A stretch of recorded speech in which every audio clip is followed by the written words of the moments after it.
예, 이제 기조 강연 시간을 갖도록 하겠습니다. 어, 윤석열 정부 국정철학과 고등교육 정책 방향을 주제로 해서 서울과학기술대학교 황홍규 교수께서 발표해 주시겠습니다. 발표자는 대통령직 인수위원회 전문위원과 대기업 사무총장을 역임한 바 있습니다. 박수로 맞이해 주시기 바랍니다.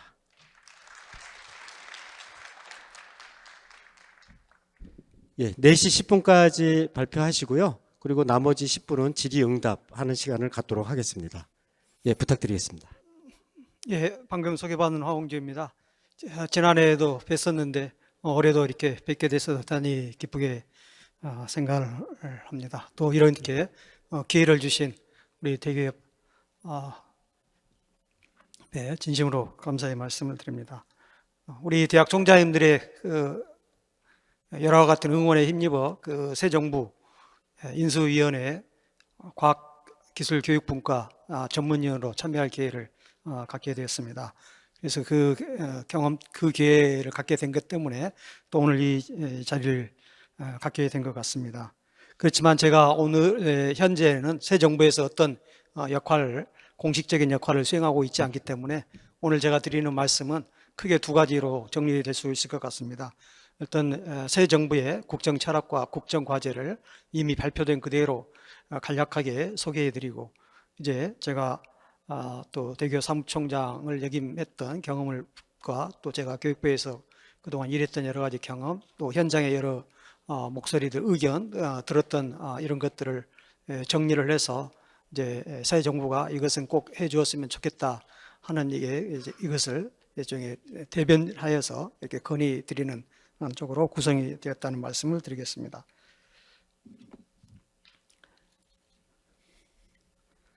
예. 첫 번째, 윤석열 정부의 국정 철학과 윤석열 정부 고등교육 국정 과제를 소개해드리고, 그 다음에 이제 지금 이것은 바로 좀 교육부가 결단을 내려서 해주었으면 좋겠다. 또 교육부를 포함한 각 부처가 이걸 해주었으면 좋겠다. 이것을 건의드리는 내용이 되겠습니다. 그리고 왜 우리가 고등교육에 집중을 하고 투자해야 되는지에 대해서 말씀을 드리고, 기타의 제언 순서로 말씀을 드리겠습니다. 윤석정부의 국정 철학 간략하게 말씀드리면, 대한민국의 국민의 역량과 잠재력을 결집해서 국가 경쟁력을 회복하고 선진국으로 도약해야 된다. 이런 이제 시대적 소명과 국민의 요구를 담았고, 또 잠재 성장률이 하락하고 있는 문제, 계속되는 저성장의 문제, 청년 세대의 기회 제한 문제, 또 양극화 문제, 이런 문제를 풀어야 되겠다. 이 풀기 위해서는 다시 한번 도약해야 된다. 이런 이제 의지가 담겨져 있습니다. 또 국민의 요구는 나라만 잘 사는 것이 아니라 국민 개개인이 잘 살아야 된다는 요구가 있다는 것입니다. 또 일자리가 없어 고민하는 청년들의 문제를 해결해야 되겠다. 이런 국민의 요구가 있습니다. 윤석열 정부 출범의 의미에 대해서는 이렇게 얘기를 하고 있습니다. 우리 국민들이 당면하고 있는 삶의 여러 문제를 해결하거나 완화시켜야 된다.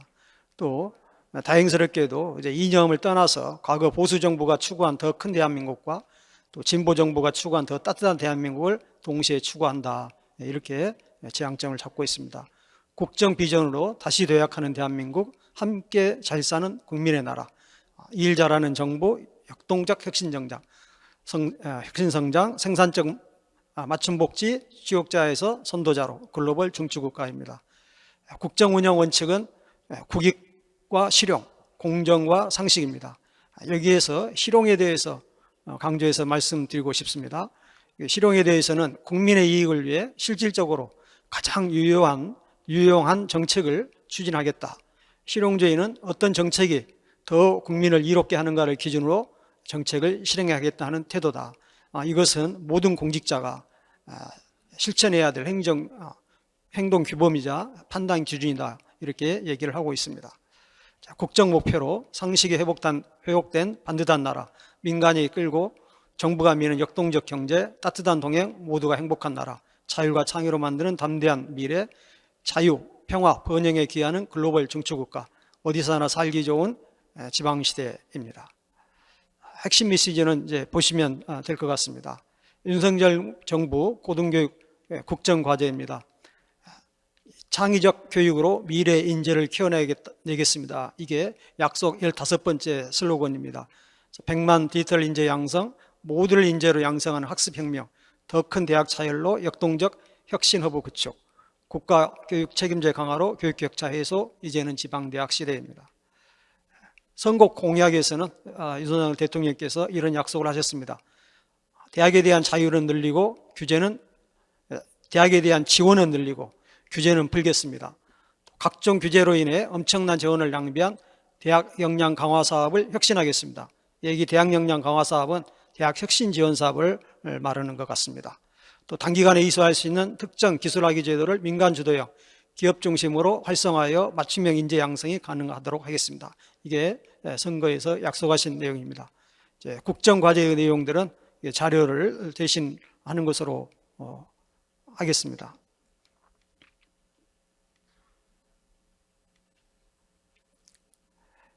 지역균형 발전 비전에서 또 중요한 약속을 했습니다. 파란색으로 쓴 부분인데요. 정부 주도 획일적 평가 중단, 사업별 대학 지원을 포괄적 대학 지원으로 전환하겠다. 이 약속을 올해 4월 27일 지역균형 특위에서 발표를 했습니다.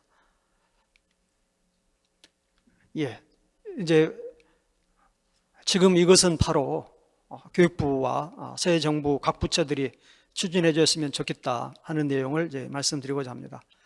정책의 기묘한 방향은 원하는 모든 국민에게 양질의 고등교육 기회를 평등하게 보장하는 것이 되어야 하고, 모두에게 최선 최고의 교육으로 모두를 인재로 키우는 것이 되는 것이 아닌가 이렇게 생각합니다. 이건 윤석열 대통령님의 국정 기본 방향과 철학에 부합되는 거라고 생각되어집니다. 또 통제보다는 자유를 분명하게 얘기하고 있는 것 같습니다. 대학은 성인 집단입니다. 성인 집단이기 때문에 대학 구성원 스스로 정하고 스스로 책임지는 대학 자치가 인정이 되어야 된다고 봅니다. 또 교육은 단기 투자가 아니고 중장기 투자입니다. 우리가 많은 어려움을 겪는 이유 중에 하나가 이 교육정책도 경제정책이나 일반 산업정책처럼 보아서 이 단기 성과를 얘기를 합니다. 지금 이제 미국의 인플레이션 때문에 연준에서 이자율을 계속 올려가지 않습니까? 그것 때문에 세계 시장이나 금리 시장이라든가 자본 시장이 크게 변화합니다. 연준 그 의장의 한 말씀이 바로 현장에서 반응을 합니다. 어떤 눈빛 표정 하나가 현장에서 반응하지만 교육은 그렇지 않지 않습니까? 창의적 인재를 양성하겠다고 해서 내일 창의적 인재가 나오는 것이 아니고요. 인성이 훌륭한 친구들을 양성하겠다 그래서 내일 갑자기 인성이 훌륭한 친구가 나오는 것이 아닙니다. 교육은 중장기적 시간이 걸리는 거고, 거기에 따라서 중장기적 투자를 해야 되는데 지금까지 늘 단기적이었습니다. 우리 지금 대학 혁신 지원 사업도 3년이지 않습니까? 대학의 기본 교육기관이 4년이고요. 또 요즘 학생들이 이제 군대도 갔다 오고 또 1년, 2년 정도는 휴학을 해서 자기 나름대로 대학 시절에 색다른 경험을 해보는 것이 이제 모든 학생들의 어떤 로망처럼 되어 있고 실제로 그렇게 하고 있습니다. 그러니까 한 학생이 입학을 해서 졸업할 때까지는 최소 6년, 7년이 걸리는데 3년 단위 지원 사업을 하고 있습니다. 안타까운 일이죠. 그러나 새 정부에서는 이런 중장기 투자를 주실 것으로 믿습니다. 교육과 연구, 산학협력, 봉사, 사람이 합니다. 사람에 대해서 투자해 주실 것이라 믿습니다. 결국은 국정 철학에서 다 보듯이 국민 한 사람 한 사람이 모두 다 함께 잘 사는 포인트가 사람입니다. 사람입니다. 그런데 우리 많은 교육 정책이 사람에게 투자하지 않고 사업에 투자를 하고 있습니다. 사업에 투자를 하고 있는 것이죠. 그래서 사업하는데 사람이 바쁩니다. 이런 구조를 새 정부에서는 혁신해 주시리라 믿습니다. 또 국가의 교육에 대한 책임은 규제가 아닌 교육의 진흥, 조장, 지원이 되리라 믿습니다. 이것이 바로 헌법 정신이기 때문입니다.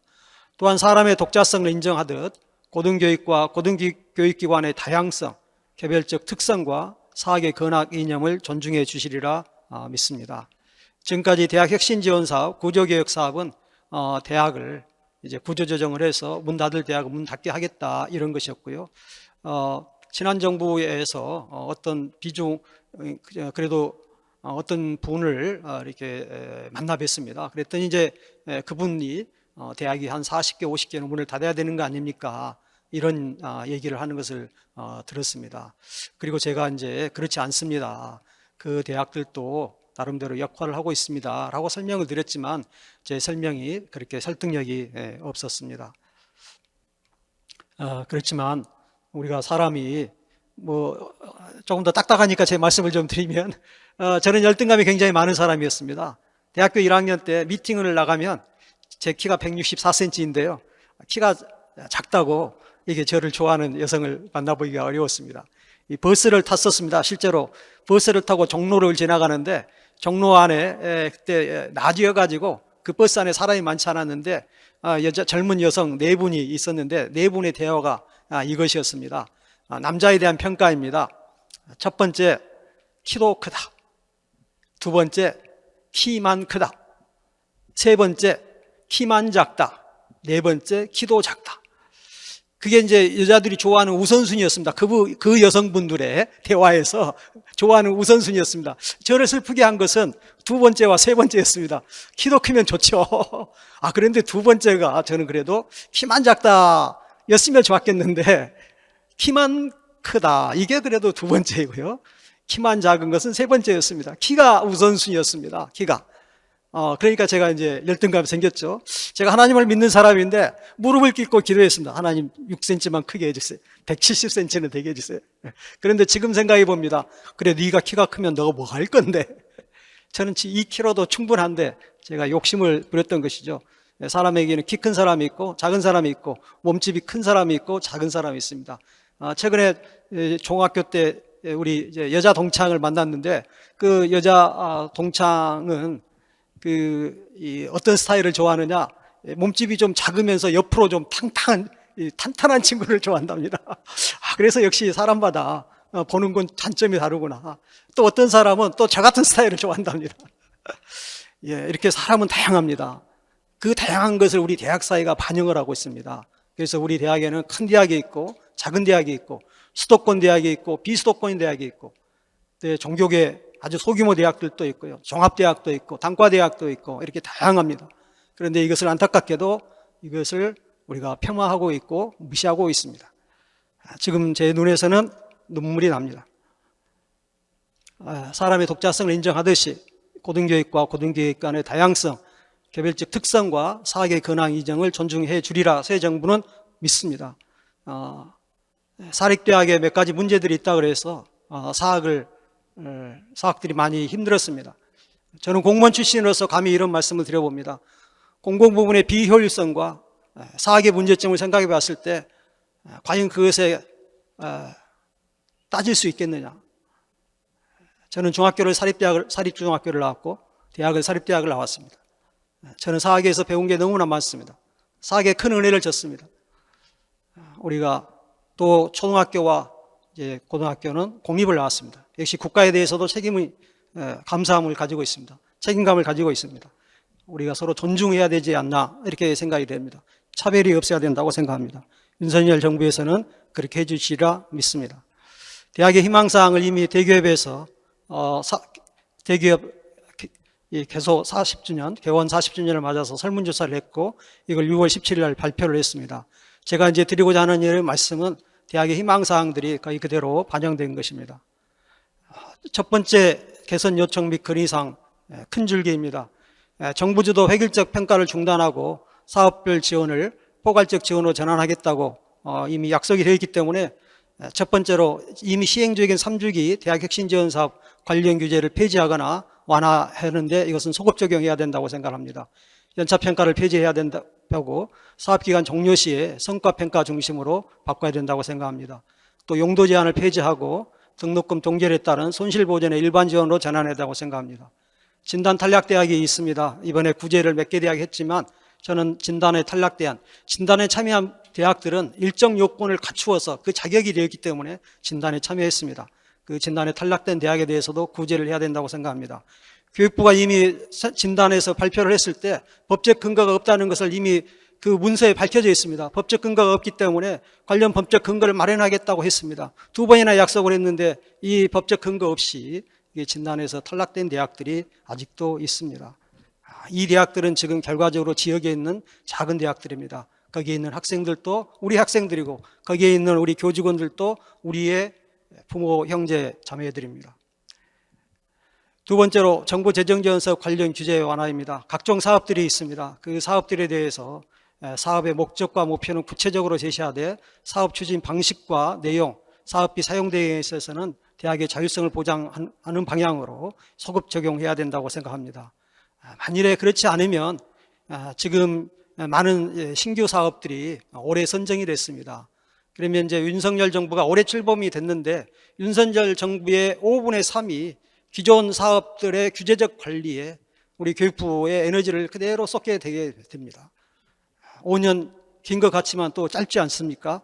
저는 지금 우리 교육부에 있는 차관님과 공무원들께서 용기를 내서 이미 새 정부에서 규제 완화하겠다고 약속을 했기 때문에 이 약속을 이행을 하는 결단을 스스로 내려주시면 좋겠습니다. 국가장학금 이유형 참여 조건을 조정해 주면 좋겠습니다. 등록금 동결이나 교내 장학금 유지 확충 조건을 법정 책정권 내 결정과 교내 장학금 학부 등록금 수입의 10% 이상으로 조정해 주면 좋겠습니다. 고등교육부과 대학 등록금에 관한 규칙의 내용입니다. 이 범위 안에서 분명히 관련 규정에서는 이것을 벗어났을 때 행정적 제재를 하도록 하고 있는데 이 범위 안에서도 이제 국가장학금 이유형과 연계하여서 사실상 규제가 되고 있습니다. 자, 이것 때문에 저는 많은 대학들이 등록금을 올리라 그렇게 생각하지 않습니다. 중요한 것은 지금 관련 규정에 등록금 심의위원회에 학생들도 참여하고 있습니다. 이 문제도 대학 자치의 원리에 따라서 대학 구성원들이 스스로 결정하는 그런 구조로 가야 된다는 것이고요. 또 이것 때문에 제가 말씀을 들어보니까 국가장학금 이후 유형 때문에 행재정적 에너지의 지출, 에너지가 굉장히 소진이 된다고 합니다. 이제 다른 곳에 쏟아야 될, 더 건설적인 곳에 쏟아야 될 에너지가 여기에 쏟아지고 있다는 것이죠. 이런 측면에서 이것을 적극적으로 제안을 드리는 것입니다.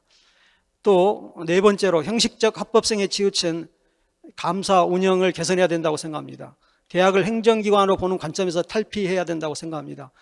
분명히 헌법에 의해서 대학의 자율성은 법률이 정하는 바에 의해서 보장된다고 하고 있습니다. 그러면 대학은 대학 구성원에 의해서 자치적 결정을 하는 기관이 되어야 되는데 그러지 못하고 그저 형식적 합법성에 따른 이 감사로 대학에서 총장님들에게 제가 듣는 많은 말씀 중에 하나가 이것이죠. 이것 좀 해봅시다. 저것 좀 해봅시다 하면 이것 때문에 안 됩니다. 저것 때문에 안 됩니다. 그는 그 직원이 안 된다고 하는 근거는 그 직원의 고집이 아니고 이제 이런 형식적인 합법성 추구에 있는 것입니다.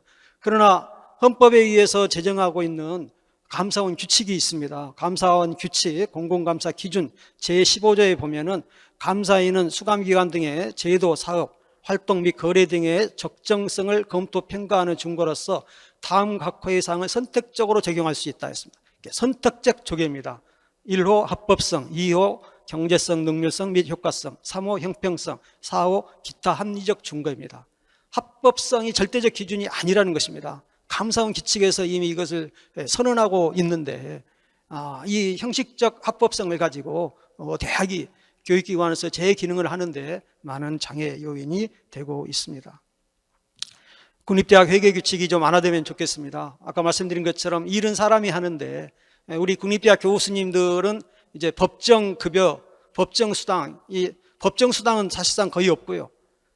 그래서 이 부족한 부분을 과거 기성에 비해서 보전이 되었었던 건데 회계제도가 국립대학 회계제도가 도입되면서 이게 규제가 강화가 됐습니다. 저는 이 규제를 풀어서 우리 대학 교수님들께서 좀 더 신명나게 학생들을 가르치고 또 연구할 수 있도록 해주시면 좋겠습니다. 제가 대기업 사무총장에 부임을 했을 때 한 대학 교수님으로부터 메일이 왔습니다. 그 메일이 바로 이것이었습니다. 이것 때문에 제발 나를 거짓말쟁이로 만들지 말아달라. 이것이었습니다. 세 번째로 사립대 국가유공자 등록금 100% 국가 부담입니다. 국립대학은 100% 국가가 부담하고 있는데 사립대학은 50%를 사립대학이 부담하고 있어서 대학에 따라서는 이것 때문에 많은 재정적 어려움이 있습니다. 당연히 이 국가 유공자에 대한 처우는 국가에서 해야 된다고 생각이 되어지고, 사실 이것을 제가 사립대학에서 와서 헌법소원을 내겠다고 하길래 이거 우리가 합리적으로 잘 설명하면 해결해 주지 않겠느냐, 이렇게 해서 헌법소원을 내지 않도록 이렇게 했습니다. 그런데 벌써 3년이 지났는데 아직 해결되지 못하고 있습니다. 7번째로 사립대학에 대한 국가장학금이 국고보조금으로 처리되고 있는데, 이 사립대학에 대한 사립대 학생에 대한 국가장학금은 학생에 대한 지원이지 사립대학에 대한 보조금이 아닙니다. 그럼에도 불구하고 교육부가 사학기관 자매에게 특례 규칙에서 이를 국고보조금으로 처리하도록 함으로써 사립대학 재정에 대해서 상당히 혼선이 있습니다. 이것도 개선 요구를 계속해 왔습니다. 이거 규칙입니다. 이 규칙, 이 부령은 법제처 심사만 받으면 됩니다. 정원관리 방식을 개선하고 계열간 교원 확보 기준을 통합을 하면 좋겠습니다. 모집 정원을 모집 반드시 해야 되는 인원이 아니라 모집 상환 인원이다, 총 정원이다, 이 개념에서 접근을 해주면, 또 계열간 교원 확보 기준, 공학계열, 이공계열, 인문계열, 예술계열, 이게 기준이 다르다 보니까 학과 조정을 할 때 이게 굉장히 어려움을 겪습니다. 또 어떤 문제가 있느냐, 아까 왜 국가장학금 이 유형과 이게 연계되어 있느냐, 인수위 동안에 어느 대학 부총장님이 전화를 주셨어요. 학과 개편을 했는데 이 장학자단에서 이 등록금 인상으로 봐가지고 문제를 제기하고 있다는 겁니다. 학생 입장에서는 등록금이 오르지 않았습니다. 그런데 인문사회계열을 공학계열로 올리니까 이 공학계열은 수업료가 좀 비싸잖아요. 조금 더 높잖아요. 그러다 보니까 등록금 인상이 됐다고 하는 겁니다. 우리가 개별 학생의 기준에서 등록금 인상의 문제도 봐야 되는데, 이게 기술적으로 보다 보니까 이런 어려움들이 있습니다. 그러니까 대학의 자율성과 탄력성을 저해하는 한 요소가 되고 있습니다.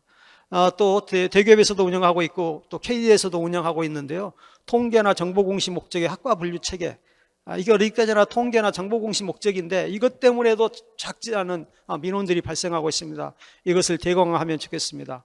학습장, 이동학습에 대한 규제가 있습니다. 이 규제도 풀어주시면 좋겠습니다. 또 비수도권 대학에 우선하여 빌딩형 캠퍼스가 설치되면 좋겠습니다. 제가 지역에 있는 대학들을 이제 돌아다녀 봅니다. 학교 건물이 잘 지어져 있습니다. 그런데 지역에 있는데 또 지역에서도 또 멀리 떨어져 있는 지역에 있습니다. 저 건물이 읍내에 있다면 얼마나 좋을까, 교통이 좋은 곳에 있다면 얼마나 좋을까. 지금 이 위기를 겪는 대학들은 대개 교통이 어려운 지역에, 학생들의 통학 여건이 어려운 지역에 있습니다. 그것을 보면서 저는 또 한편으로 이런 생각을 해봤습니다. 사립대학은 학교법인만이 설립할 수 있고 학교법인의 재산은 사실상 공공의 재산입니다. 사회적 자본입니다. 그래서 이게 공공의 자본이 되고 사회적 자본이 되는 것을 왜 입지를 저렇게 했을까? 지방자치단체가 같이 협력을 해서 입지가 좋은 곳에 대학이 위치할 수 있도록 했으면 얼마나 좋을까. 그런데 우리나라 지금 대학 설립 운영 구조가 설립 경영하는 자가 이 입지도 다 선정을 해야 됩니다. 그러니까 당장에 입지 선정하기 좋은 곳에 선정할 수밖에 없습니다. 꼭 그곳에 대학을 세운 분의 책임만으로 돌릴 수는 저는 없다고 이렇게 생각을 합니다. 작은 차이가 큰 차이를 만들지 않습니까? 지역에 있는데 또 지역에서도 또 멀리 들어가져 있어요. 그래서 비록 여기에 해당되는 대학이 몇 개 대학이 안 된다 할지라도 그 대학의 자원이 더 잘 활용될 수 있으려면 이렇게 돼야 된다고 생각이 되어집니다. 교육부에서 근무를 하면서 일할 때 항상 어려움이 있었습니다. 그러면 얼마나 많은 사람, 많은 대학의 혜택을 보게 되나요? 한 사람이 소중하지 않습니까? 성경에서는 한 사람의 영혼이 천하보다 귀하다 그랬습니다. 한 작은 대학이지만 그 작은 대학에는 수백 명의 교직원과 학생들이 있습니다. 그들을 위해서, 그들이 혜택을 본다면 우리가 당연히 그렇게 해야 되지 않겠습니까? 새 정부에서도 한 사람 한 사람을 귀중히 여기는 것을 강조하고 있습니다. 또 대학연구소를 교육 조직화하면 더 좋을 것 같습니다. 개선 요청사항 크게 두 번째입니다. 국립대 교원 정원 책정권을 교육부로 이관해 주면 좋겠습니다.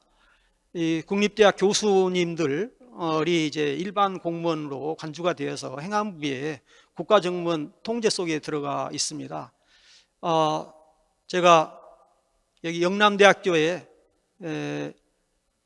노무현 전 대통령과 정몽준 전 후보, 그 후보 단일화를 했던 그 시점에 영남대학교에서 이 공대, 이공대 학장 이 축의 연찬회가 있었어요. 거기에 이제 제가 과장 때 와서 말씀드릴 수 있는 기회가 있었는데, 그 먼저 강의를 하신 분이 건설교통부 출신으로서 중부권의 모 대학 교수로 계셨는데, 이제 그분의 말씀이 교육부의 일개 주사가, 교육부의 일개 사무관이, 교육부의 일개 서기관이 교수 정원 가지고 뭐 한다, 그 다음에 예산 가지고 뭐 한다, 이렇게 하면서 계속 교육부 공무원을 비판하고 있는 겁니다.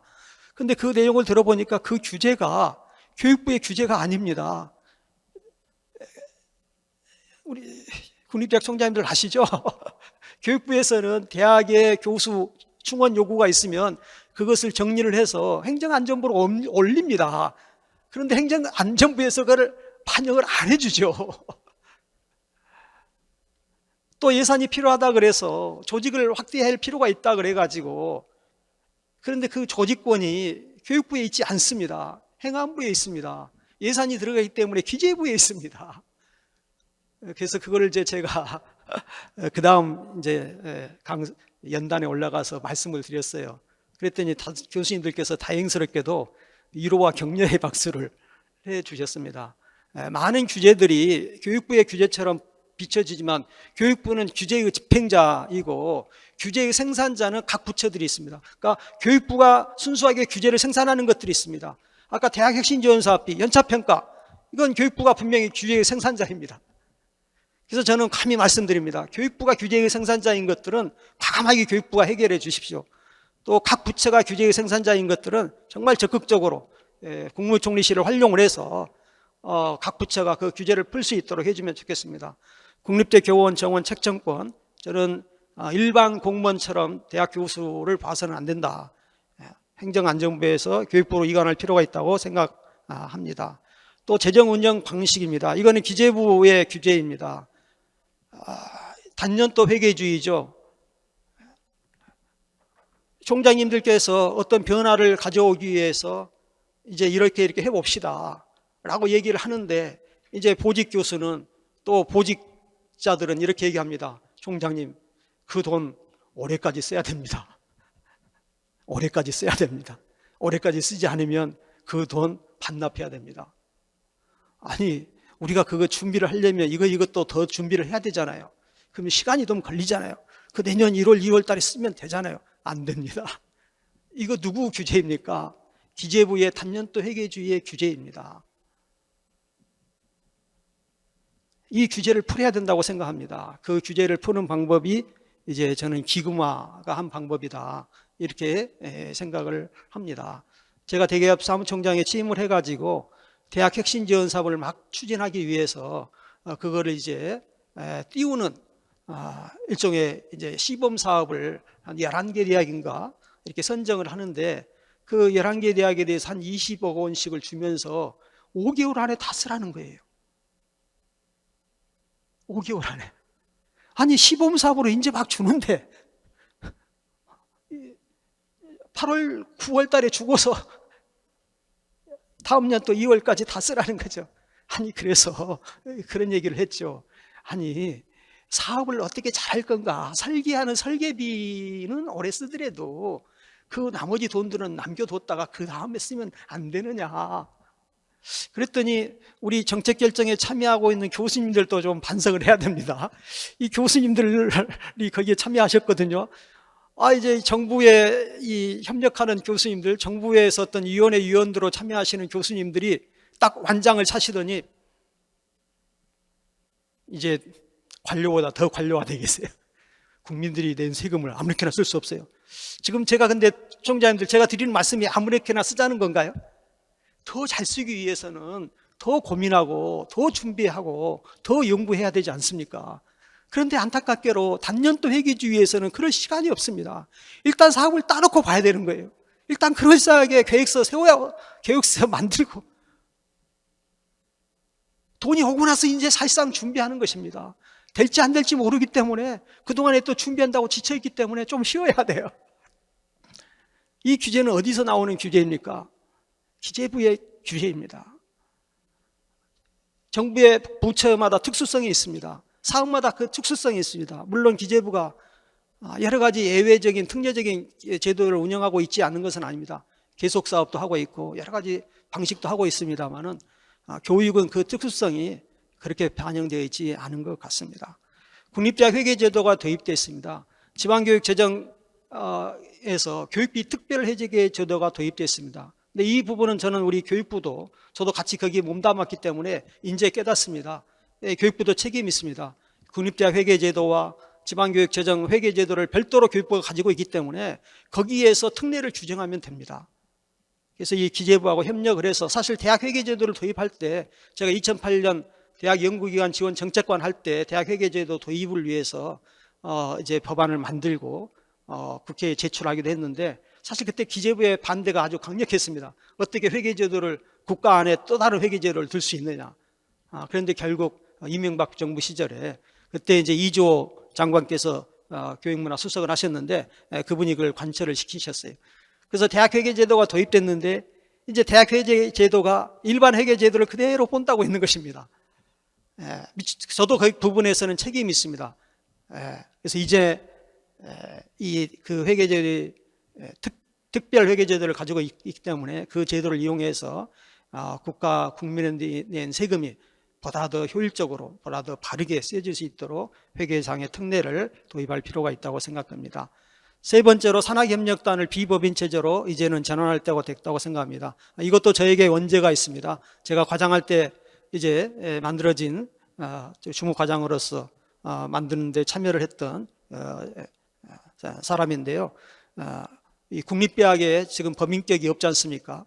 국립대학에 법인격이 없는데 교수님들의 그 지적재산 이것을 대학이 소유해서 이걸 사업화할 수 있도록 하자.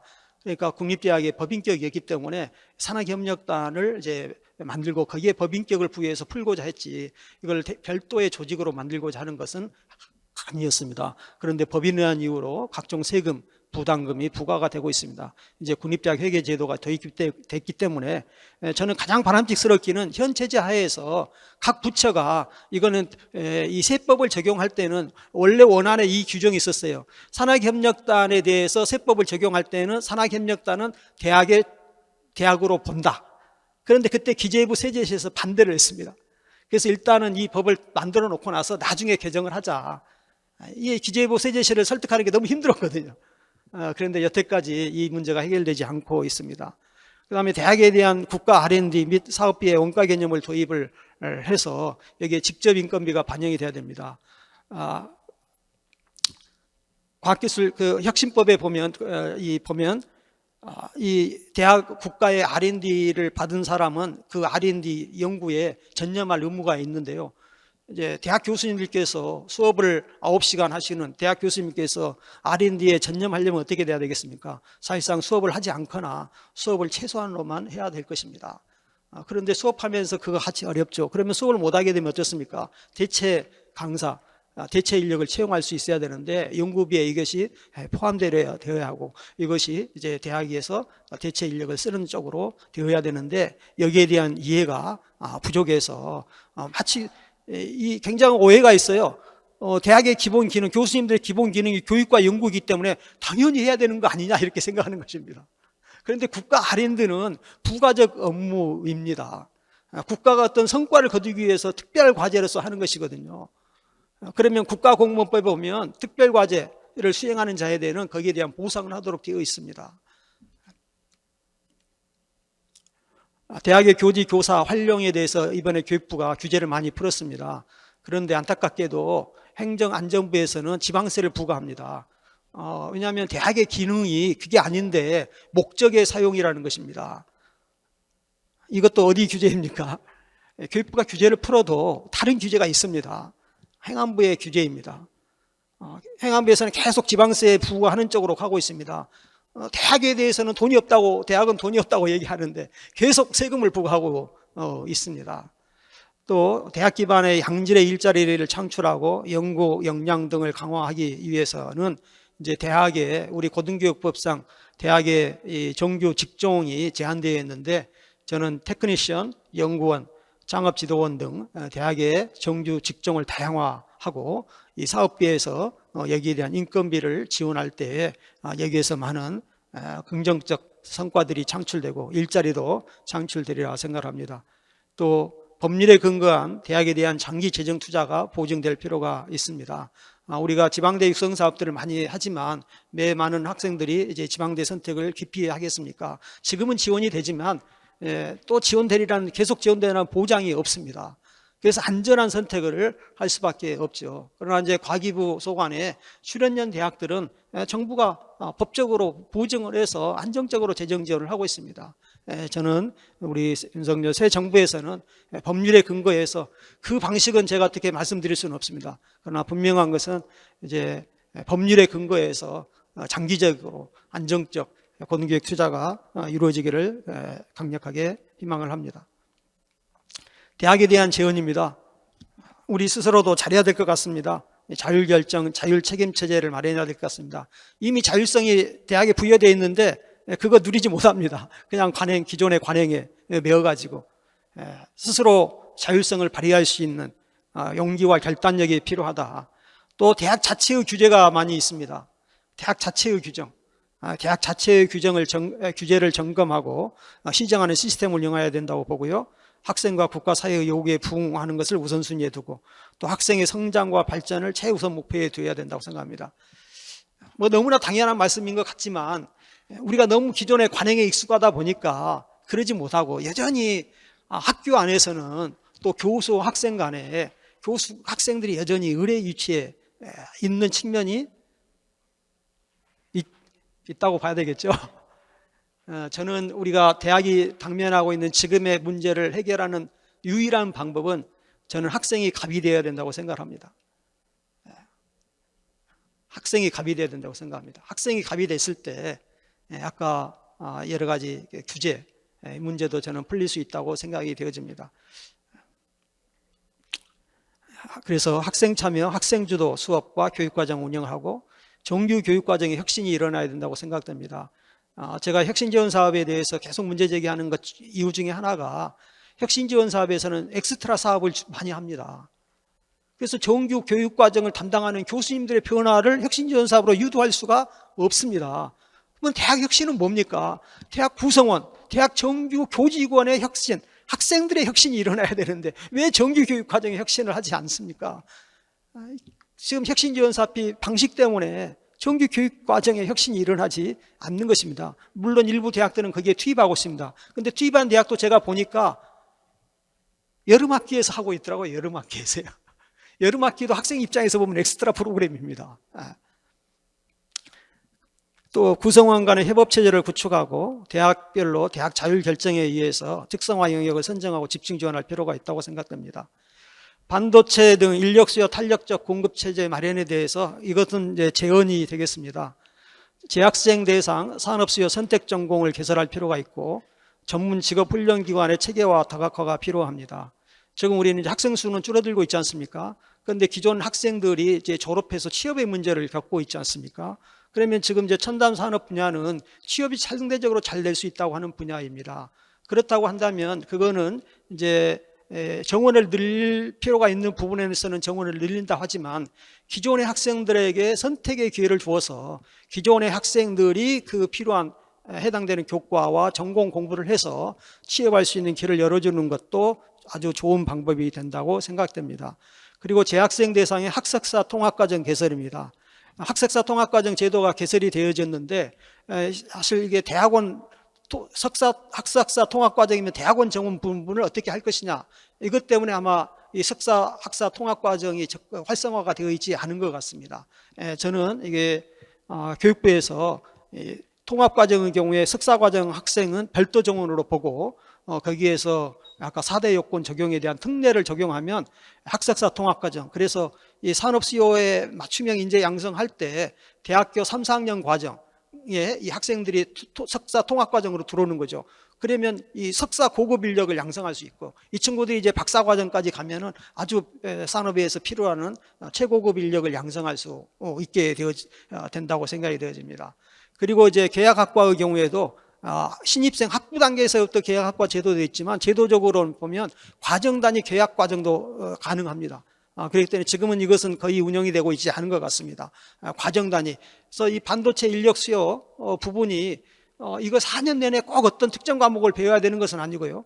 몇 개 과목, 몇 개 분야만 공부를 해도 산업 수요에 부응하는 이런 방식이 될 수 있다는 얘기를 듣습니다. 그렇기 때문에 이런 방식도 가능하다고 보고요. 또 이미 졸업한 학생들에게 저는 재입학 기회를 주는 것이 바람직하다. 이게 제도 운영이 안 되고 있는데요. 제가 들었던 말씀 중에 공학인증원 프로그램을 이수를 했는데 군대를 갔다 왔더니 그 대학에 그 프로그램이 없어졌다는 거예요. 그래서 제가 그 공학교육 인증원 관계자에게 말씀을 드렸죠. 다른 대학에서라도 그걸 듣게 하고 그걸 인정해주면 어떻겠느냐. 우리가 오픈 마인드를 하면 이게 불가능할 일이 없습니다. 그래서 이미 졸업한 학생들에게도 다시 과정 단위로 또 학점 단위로 재등록해서 공부할 수 있는 기회를 주면 좋겠습니다. 또 산업협력법에 보면은 특별과정을 개설할 수가 있습니다.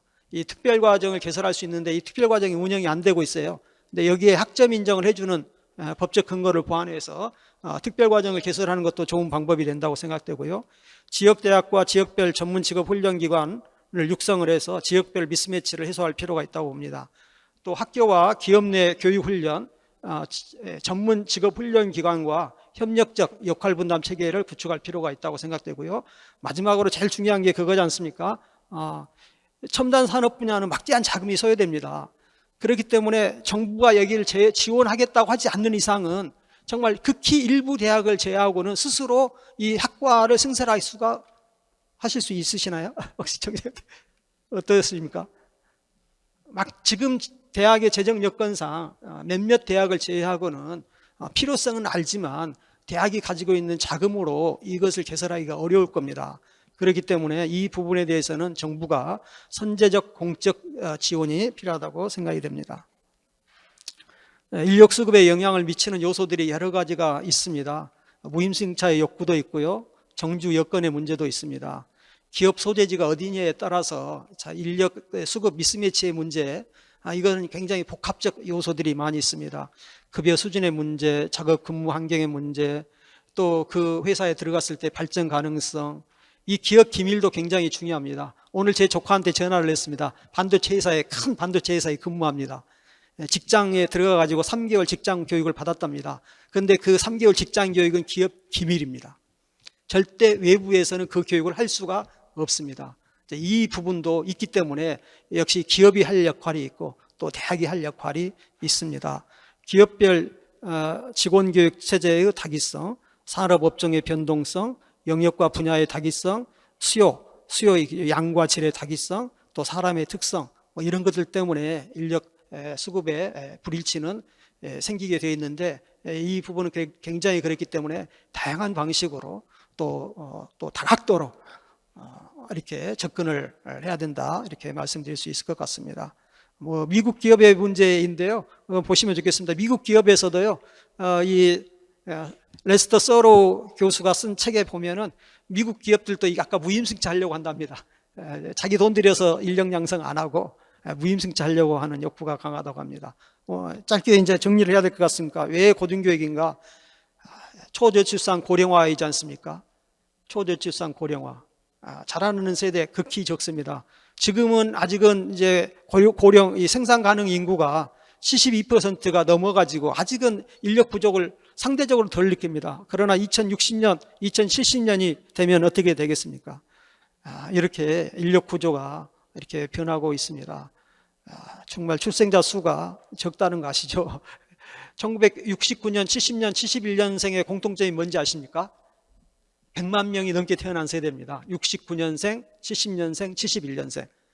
그런데 작년에는 몇 명 태어났습니까? 26만 5천 명이 태어났습니다. 지금 대학에 들어오는 세대들은 40만 명대 출생 세대입니다. 이렇게 학생 수가 줄어들고 있죠. 절대적으로 줄어들고 있습니다. 그럼에도 불구하고 꾸준히 사교육비 참여율도 올라가고 있고 사교육비 지출도 늘어나고 있습니다. 고등교육 이수율 꾸준히 증가하고 있습니다. 학력에 따른 임금 격차 다시 확대되고 있습니다. 자료를 보시면 대졸자의 평균 임금을 이제 100으로 봤을 때 대학원 졸업자는 147이고 전문대 졸업자는 77, 고졸자는 63, 중졸자는 47.6. 자, 어느 부모가 자기 자녀가 고등교육 바라지 않기를 원하겠습니까? 물론 학생에 따라서는 마이스터 고등학교나 특성화 고등학교도 떠서 할 겁니다. 그러나 그 사람들도, 그 친구들도 계속 교육을 원하고 있습니다. 다행히 이제 박근혜 대통령 시절에 이렇게 일학습 병행제를 적극적으로 도입을 했습니다. 결국 어찌됐든 누구에게든지 고등교육의 기회는 계속 부여돼야 된다고 생각됩니다. 또 낮은 고등교육비 이런 문제는 아시겠죠? 이건 넘어가겠습니다. 또 대학 간 격차의 문제, 수도권 대학 썰림의 문제, 등록금 동결과 코로나로 인해서 대학 재정이 어려워지고 있는 문제, 또 대학 평가, 획일적 평가 때문에 대학의 자율성이 침해되고 있는 이런 문제들이 있습니다. 그런데 헌법의 규정을 보면 이 고등교육도 저는 헌법상의 국민의 권리이다. 제 생각이 아닙니다. 그건 헌법에 분명히 그렇게 규정이 되어 있고요.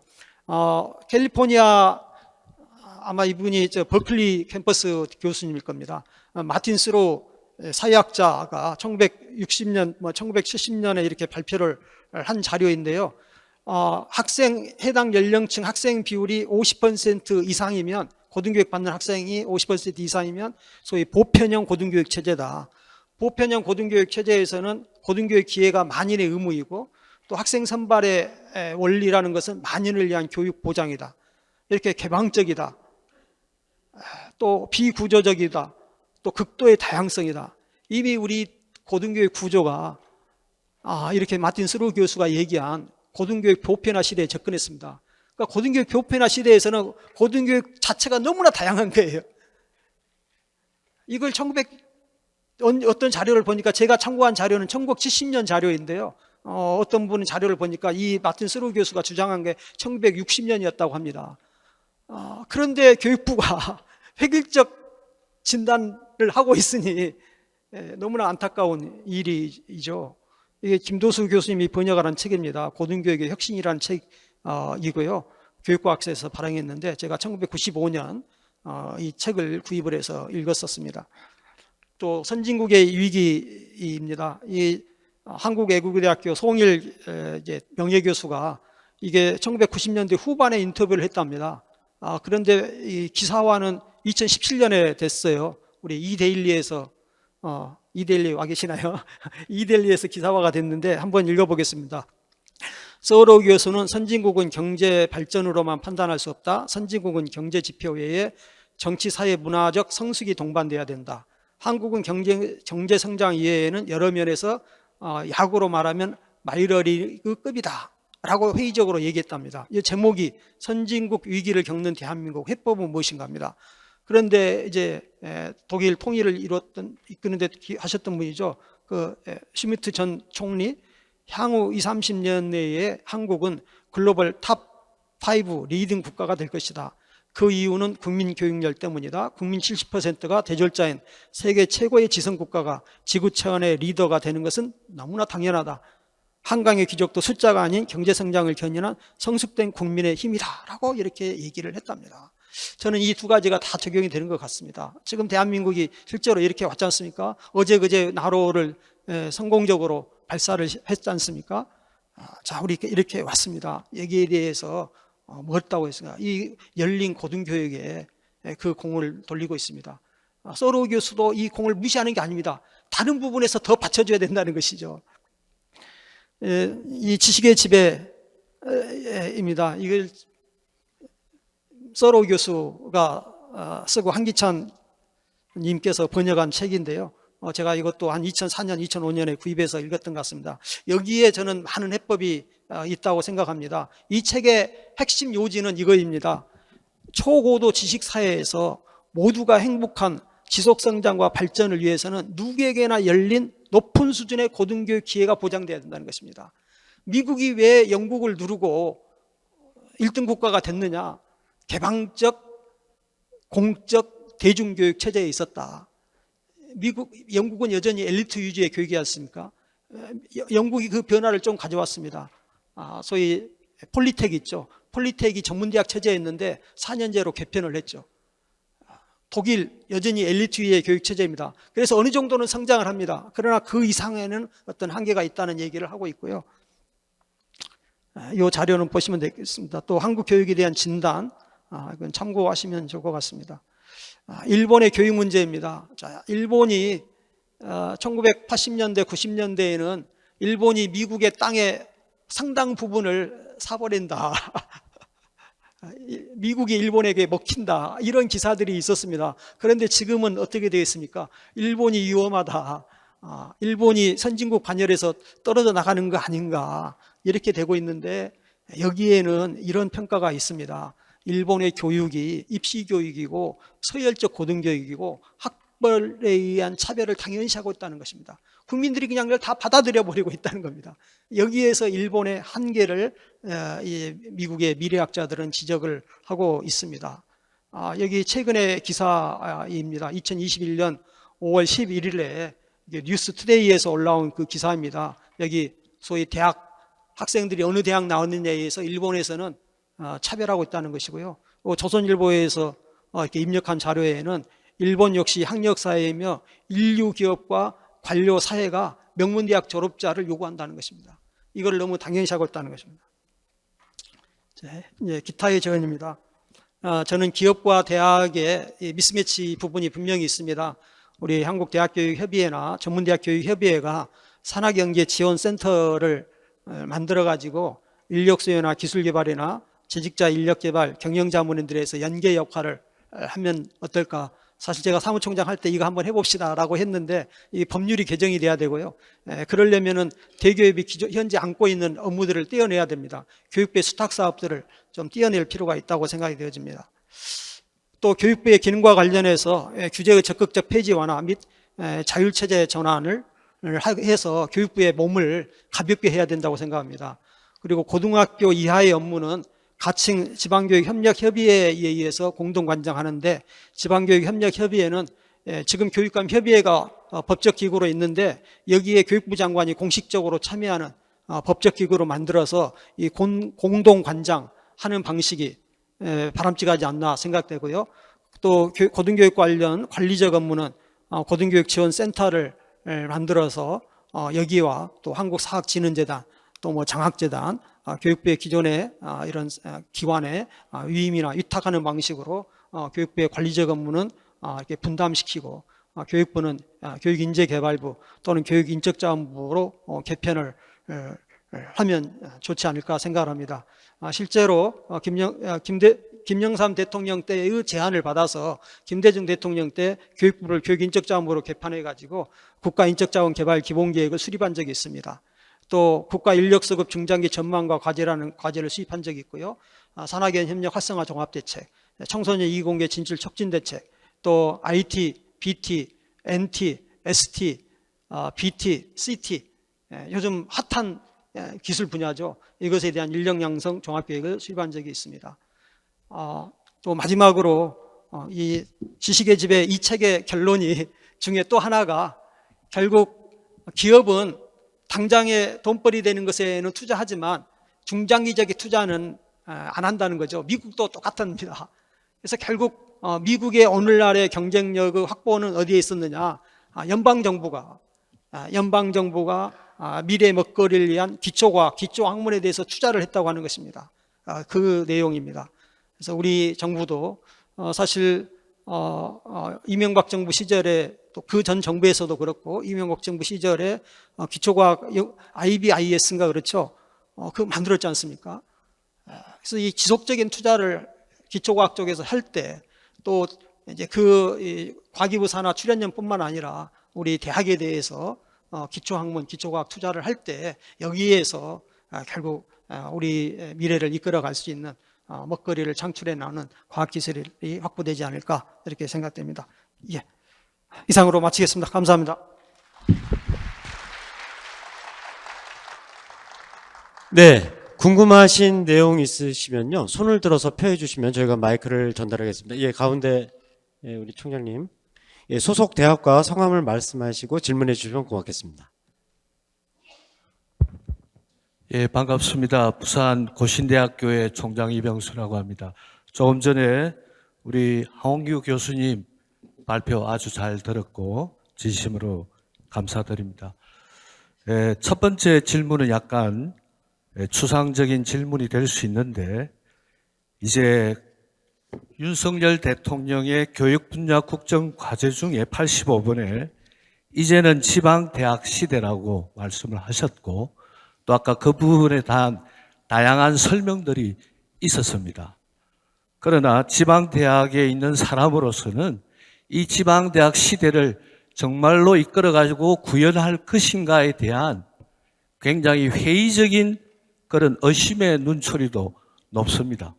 그래서 이것이 정책적으로나 재정적으로나 어떻게 구현될 것인가 하는 것도 팔로업으로 잘 돼야 되겠지만, 특별히 우리 옆에서 지켜본 인수위 위원으로서 우리 윤석열 대통령께서 이 부분에 대한 얼마나 강한 의지가 있는지, 그것은 또 윤석열 대통령께서 서울에서 태어났고 서울에서 초중고 대학까지 나오신 분이기 때문에 이러한 공약에 대해서는 굉장히 고맙지만은 얼마나 의지가 있는지에 대한 좀 추상적인 첫 번째 질문이 될 수 있고, 두 번째로는 결국 이 질문이 100만 디지털 인재 양성과 또 관련이 됩니다. 근데 이것이 수도권 중심으로 그냥 이루어진다고 한다면은 지방대학에 있는 사람들은 지방대학의 시대라는 이 표와 이해에 있어서 충돌이 되게 되고 거기에서 상당한 실망감을 가질 수 있기 때문에 이 부분에 대한 수도권 중심으로 100만 디지털 인재 양성이 기울어지는 것에 대해서도 굉장히 우려합니다. 이 두 부분에 대해서 답을 주시면 고맙겠습니다. 지금 그 대통령님의 지방대 육성, 지방 발전에 대한 의지는 확고하다고 생각이 되어집니다. 다만 이제 그 방법론에 있어서는 지금 이제 국정과제로 제시되는 것들은 여러 방법론 중에 저는 하나다 이렇게 생각이 됩니다. 그게 다는 아니다. 그래서 더 중요한 것은 제가 이제 인수위 활동을 할 때 우리 이제 교육부 후배 공무원들 이제 업무 보고 와서 그런 얘기를 좀 한 적이 있습니다. 뭐냐면 이제 여러분에게 기회가 주어졌다. 왜냐하면 대통령 당선자께서 당시 당선인 시절에 아주 개별적 구체적으로 이렇게 지시하는 형태는 방식은 아니시라는 거죠. 그러니까 각 주체들에게 어느 정도의 자율성을 주고 계신다는 거죠. 그래서 중요한 것은 여러분들이 정말 해보고 싶었던 것을 이제는 해보십시오라고 말씀을 드렸는데요. 저는 이제 지방 육성과 또 지방대 발전을 위해서 어떤 방식이 또 있는지에 대해서 저는 우리 대학 구성원들이 함께 머리를 맞대서 함께 좀 고민해주고 그것이 이제 하나의 정책으로 채택될 수 있도록 노력하는 것이 좀 대단히 중요하다고 생각이 되어집니다. 그런데 물론 여기에 대한 훈련이 안 되어 있는 것이 사실입니다. 제가 대기업 사무총장 부임을 해가지고 총장님들께 몇 번 이렇게 말씀드려봤어요. 총장님들 자꾸 돈이 필요하다고 하시는데 만일 총장님 돈은 다 있다고 생각하시고 그러면 총장님 뭐 하시겠습니까? 뭐 하시겠습니까? 이거인 것 같습니다. 더 좋은, 그러니까 이것은 하나의 생각을 가지신 분들이 하나의 안으로 제시된 것이고요. 한두 가지 방법으로 지금까지 수도권이 이제 비수도권이 어려움을 겪고 있는 문제를 해결하기는 어려움이 있지 않겠습니까? 이것으로 그 문제는 좀 답변을 드리고요. 또 이제 아까 이 반도체 인력과 관련된 수도권 정원 증원 문제, 이것은 저는 이제 교육부가 좀 더 사실 제가 조금 워딩했던 부분이 좀 반영이 안 된 측면이 있어요. 그러니까 저는 아까 말씀드린 것처럼 학과 신설 이것도 중요하지만 할 수 있는 것은 하는 거죠. 학과 신설하고 정원 증원할 수 있는 것은 하지만 제가 아까 말씀드린 선택 전공이 아주 또 효과적인 방법일 수 있다. 그런데 이제 제가 워딩했던 부분에서 그 부분은 뭐 안타깝게 좀 빠져 있습니다. 그래서 저는 각 대학이 현재 자기 대학 입장에서 어떻게 선택 전공을 개설해서 이제 필요한 산업 인력 양성에 기여할 수 있는 건지 역시 그것도 대학이 이거를 잘 구상을 하셔가지고 그걸 이제 교육부와 관계부처에 잘 건의를 하시면 이게 잘 또 채택이 되지 않을까 이렇게 생각이 됩니다. 결국 함께 이건 풀어가야 되지 않을까 이렇게 생각이 듭니다. 네, 또, 예, 여기 왼쪽.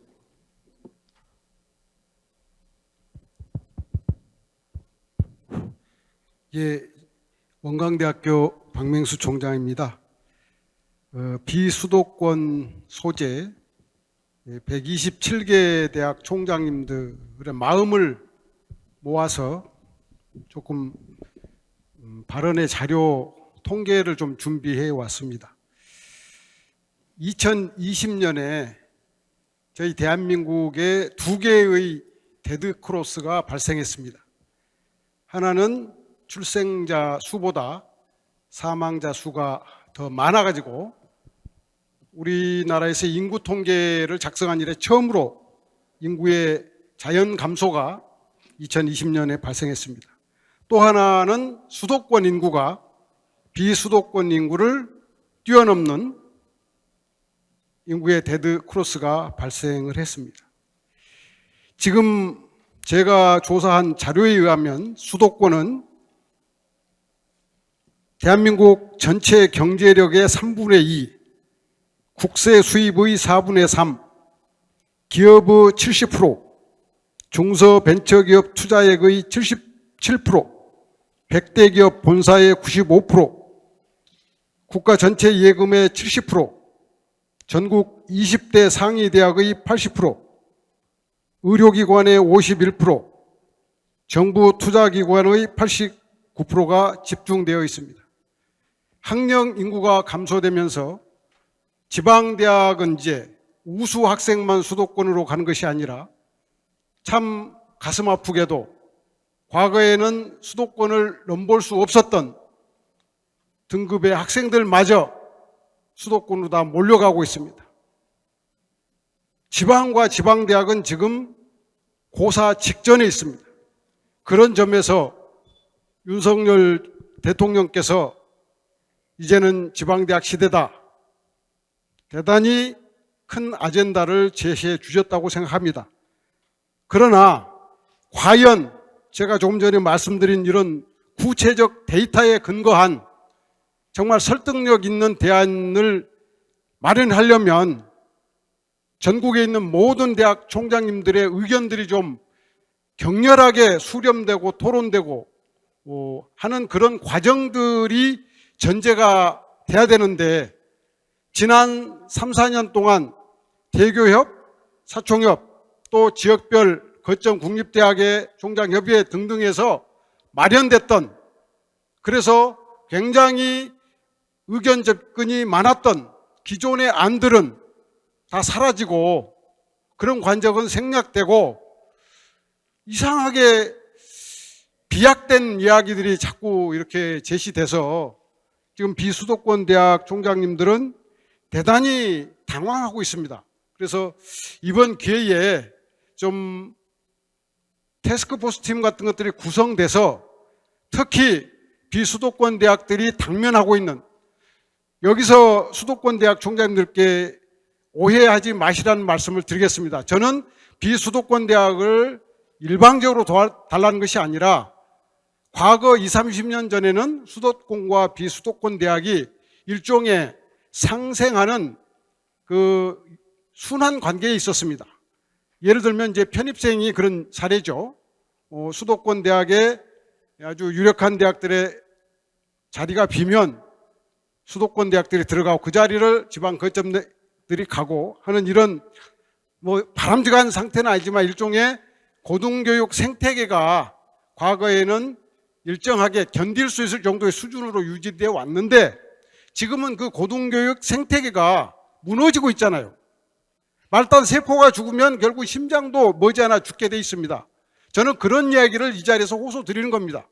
비수도권 대학만을 지원해 달라라든지 비수도권 대학만의 정책을 취해 달라는 것이 아니라 수도권과 비수도권 대학이 대규모 대학교와 중소규모 대학들이 상생 발전할 수 있는 건전한 고등교육 생태계가 유지될 수 있는 그런 정책이 나올 때 비로소 이제는 지방대학 시대라는 말이 실감나지 않을까.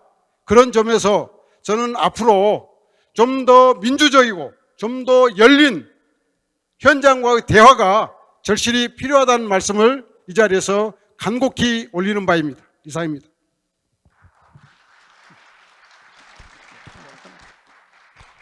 예, 의견으로 이렇게 정치를 하겠습니다. 또 이렇게 손을 들어서 표해 주시면은 마이크를 전달하겠습니다. 질문 궁금하신 내용이나 이런 부분이 있으시면. 예, 여기 오른쪽 가운데.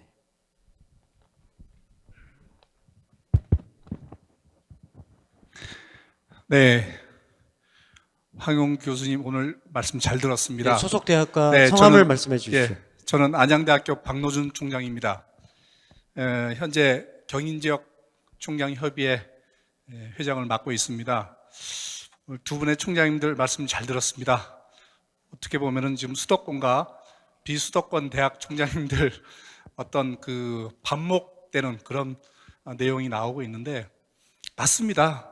지방대학 살아야 됩니다. 저도 우석대에서 교수 생활을 해봤기 때문에 너무나 잘 알고 있습니다.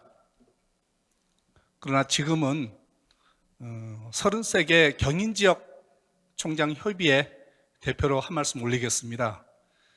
전체 인구의 33%, 1,700만 명을 대표하는 서울까지 합치면 더하지요.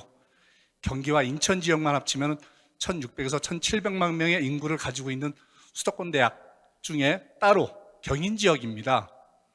그런데 서울과 경인 지역을 묶어서 이렇게 일방적으로 혜택을 받고 있다라고 오해가 있을까봐 제가 사실은 이 자리에 섰습니다.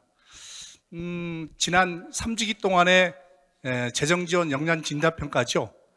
그 부분에서 경인 지역 가장 적은 혜택을 받았습니다. 상대적으로 굉장히 열악한데도 불구하고 서울과 묶여서 굉장히 또 피해를 봤다는 것입니다. 이런 부분을 좀 참고로 이제 4주기 진단평가가 어떻게 될지 모르는 상태 아니겠습니까? 오늘 황 교수님 말씀으로는 이번 정부 들어서 폐지 또는 보완할 것이라고 지금 말씀을 하시는데요. 제발 그렇게 됐으면 좋겠습니다.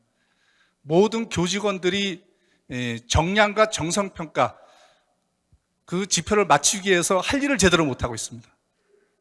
그래서 오죽하면 교부금이 지방으로 넘겨져서 차라리 그쪽에서 공평하게 지급이 됐으면 하는 생각을 하고 있을 정도입니다. 이런 부분에 대해서 한번 좀 이번에 교육부 새로 수장이 되신 분하고 지금 교육부에 계시는 여러 간부들 같이 함께 머리를 맞대고 고민을 해봤으면 하는 말씀을 드리고요. 그렇게 되면 이제 지금 5개 권역으로 되어 있는 것이 만약에 계속 이어진다 그러면은 6개 권역이 되겠죠. 서울과 경인 지역과 나머지 4개 권역으로 나뉘어지겠죠. 그런 부분도 한번 참고해 주시고요. 이양 말 나온 게 딱 두 가지 간단하게 말씀드리겠습니다. 지금 소총권이죠. 보니까 교원 소총인데 저도 교수를 했습니다만 여기 총장님들도 거의 다 교수 출신이시죠. 근데 어떤 잘못을 저지르고 교육부에 소총 올라가면 살인과 성폭력이라든지 이런 아주 민감한 정말 형사적인 일이 아니면은 모두 다 살아 돌아옵니다. 이 부분도 좀 개선이 돼야 되지 않느냐. 잘못하면 제대로 징계가 이루어져야 되지 않느냐. 이런 것도 교육부에서 어떻게 보면 대학을 길들이기에 일환이었지 않느냐. 이런 제도를 좀 바꿔주십사 하는 것이고요. 등록금이 14년째 동결됐습니다. 정말 살림 어렵습니다. 일부 대학을 빼고는 등록금으로 거의 인건비와 경상비를 조달하고 있는데 이 부분이 지금 법인에서 제대로 도와주지 못하면은 살림하기 정말 어렵습니다. 법적으로 뭐 1%든 0.5%든 좀 제대로 정해서 이것을 좀 개선했으면 좋겠어요. 이 정치인들이 이거 가지고 표를 계산하기 때문에 이 등록금 올린다 그러면은 득달같이 막아서고 언론 플레이하고 해서 죽어나는 것은 사립대학입니다. 죄송한 표현입니다만 국공립대학은 정부에서 지원이 되니까는 이런 걱정은 없죠. 사립대학 정말 어렵습니다. 이 세 가지 부분을 좀 참고하셔서 좀 이번 정부에 좀 어프로치 해주셨으면 좋겠다는 말씀을 드립니다. 이상입니다. 예, 교수님 마지막으로 한 말씀 하시죠. 예. 말씀의 기회를 주셔서 감사하고요. 아무튼 저희 우리 아까 저는 학생 중심 이렇게 말씀을 드렸는데 결국 저는 이제 학생들이 갑이 되는 학교, 뭐 갑을 관계라고 표현은 적절하지는 못한 것 같습니다.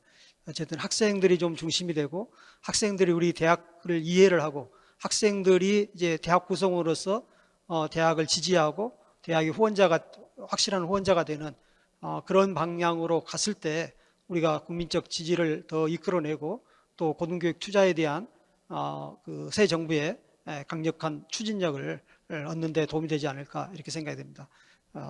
경청해 주셔서 감사합니다. 예, 나머지 궁금하신 질문은요. 오늘 그 교수님께서 1박을 하시기 때문에 나중에 휴식 시간이나 만찬 시간 등등 이렇게 만나실 때마다 이렇게 질문해 주시면 고맙겠습니다. 예, 다시 한번 큰 박수 부탁드리겠습니다. 예, 광고 말씀 좀 드리겠는데요. 그 교육부 기자단에서 설문조사지 작성을 요청드리고 있는데요. 그 작성한 조사지는 책상에 올려놓으면 기자단에서 수거할 예정이라고 합니다. 그래서 그 조사지 받으신 총장님들은 작성하셔서 그 책상에 그대로 올려놓으시면 고맙겠습니다. 예, 잠시 휴식 시간을 갖겠습니다. 교육부와의 대화 시간 4시 40분부터 시작인데요. 이 자리에 35분까지 다시 입장해 주시면 고맙겠습니다. 감사합니다.